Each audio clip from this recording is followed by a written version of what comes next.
O nosso Deus nos ajuda até amanhã. Nessa noite eu vou estar trazendo uma palavra de Deus ao coração dos irmãos, que se encontra no livro de Marcos, no seu capítulo de número 10 e no seu versículo de número 45. Aleluia, onde Deus. diz a palavra de Deus: porque o Filho do Homem também não veio para ser servido, mas para servir e dar sua vida em resgate a muitos. Nessa noite a palavra de Deus vem para poder nos ensinar algo de muito forte sobre a palavra de Deus. A Bíblia nos conta sobre um jovem, e esse jovem ele começa a crescer, e esse jovem começa a fazer o conhecimento sobre a sua cidade, cujo nome desse jovem é Zaqueu, um publicano que na qual ele cobrava muito caros impostos do povo de Israel. Esse jovem Zaqueu, ele cobrava caríssimo, como se fosse nos dias de hoje o aluguel. Cada dia, cada semana ele aumentava mais a cobrança. E o povo passou agora a odiar Zaqueu. O povo agora não gostava nem um pouco de Zaqueu. Mas a Bíblia nos diz, como eu já havia dito, que Deus ele olhou para essa terra. E Deus ele viu que eu e você, nós não iríamos conseguirmos sermos salvos. Deus ele viu que eu e você, de maneira alguma, nós teria como escapar. Porque a Bíblia nos diz em Gênesis, aleluia, ali que pelo pecado de um homem entrou no mundo, nos tornamos então pecadores, mas por um homem também entrou a salvação no mundo. Glória a E Deus. esse homem agora estava indo para a cidade de Israel, aonde que Zaqueu ele morava. Mas a Bíblia vai nos dizer que Zaqueu era um homem menor de estatura. Zaqueu era simplesmente um homem que tinha pouca estatura. Zaqueu tinha o seu melhor amigo que sempre cobrava imposto com eles. Chega um momento em que na qual Jesus ele está andando e Jesus encontra com um jovem rico chamado Charrete, aquele jovem que na qual tinha muita herança, aquele jovem que possuía muito dinheiro.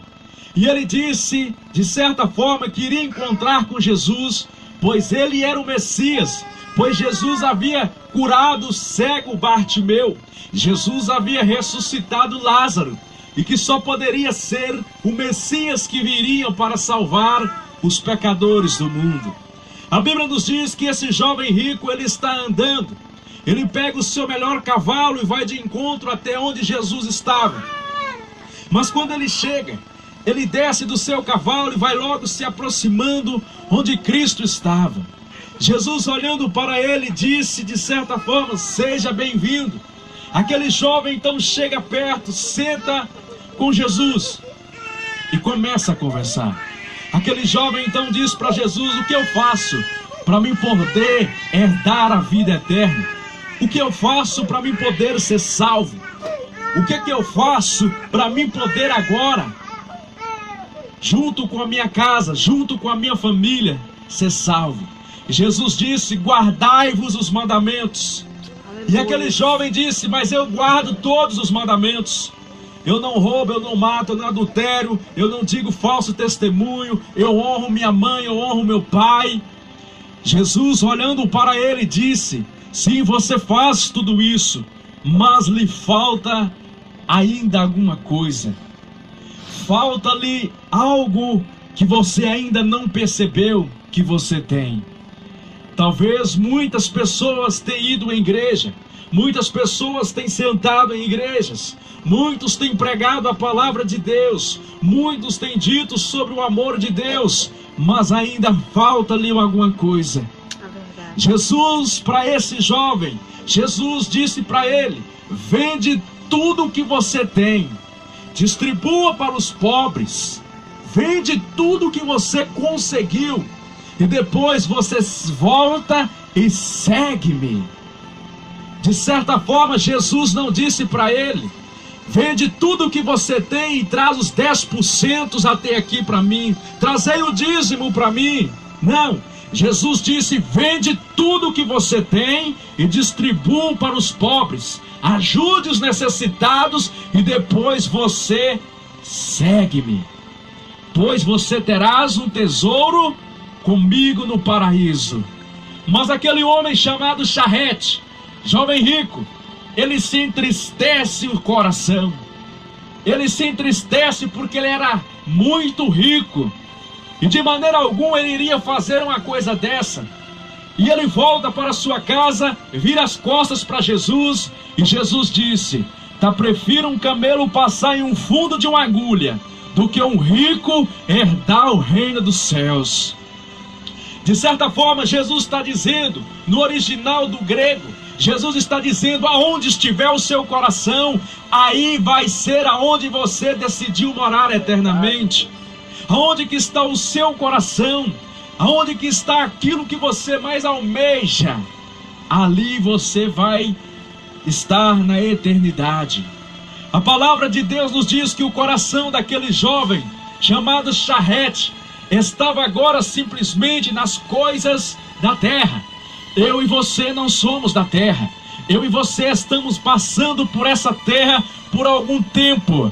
A Bíblia nos chama de forasteiros. Hoje nós estamos aqui, mas amanhã nós não podemos estar aqui. Hoje nós estamos tudo bem, mas amanhã podemos não estar bem. O amanhã não pertence a mim, não pertence a você. O amanhã pertence ao Deus Todo-Poderoso de Israel.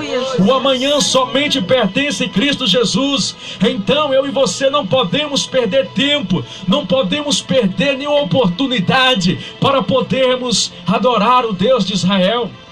Eu sei que existem muitos que adoram, muitos que dizem simplesmente ter a sua religião, mas porém a religião não pode salvar ninguém. O único que pode salvar eu e você simplesmente se chama Jesus de Nazaré. O único que pode libertar eu e você se chama Jesus de Nazaré. Mas Jesus, ele só pode libertar uma pessoa se a pessoa quiser. Jesus, ele não é como Satanás.